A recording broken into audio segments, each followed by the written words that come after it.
Amandau, la leyenda. Ojaí David Galeano Olivera.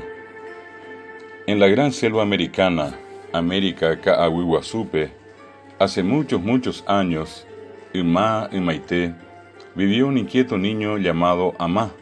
Oikora Kaepete imita Ia Kajatá, Jeraba Amá. Pequeño, delgado, algo feo y que sudaba mucho. Misimí y Pirú iba inungaja aijetaba. Debido a eso, sus amigos se burlaban de Amá.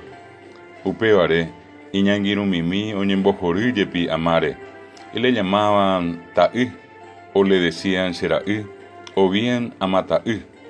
Jaujerojicuay supe Taí, Inoje y supe Seraí, tena Amataí, que con el tiempo se convirtió Amataí en Amandau.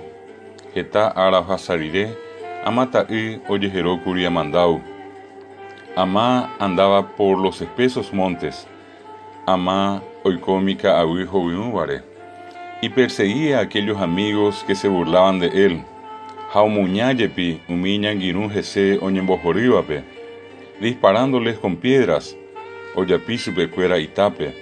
Y cuando andaba por el campo abierto, jauicoyabe ñu guasure catú, también las vecasinas se burlaban de él.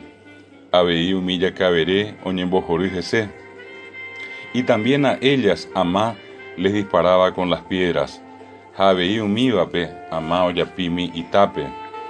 Un día Amá murió y su alma se desprendió. Peteí ara Amá omanó, jaji anga oyejekri. Y fue a la tierra sin mal. Jaojora cae y huimana ime. Allí Dios le convirtió en Amandau. Upepe ñanderú oyaposhuí Amandau. Sus amigos y las vecasinas se enteraron de eso. Iñangirumimi, jaumilla caberé, oikuaacuri upembae. Y como de costumbre, continuaron burlándose de él. Hayepibeguaisa, oñembojoruyejese. Es por eso que de cuando en cuando, upebarenico sapuiapuia, Amandau furioso se tira, Amandau poshuair oyetí, sobre quienes de él se burlan. Umi jese oñembojoriba ari. Esa es la pequeña historia del Amandau.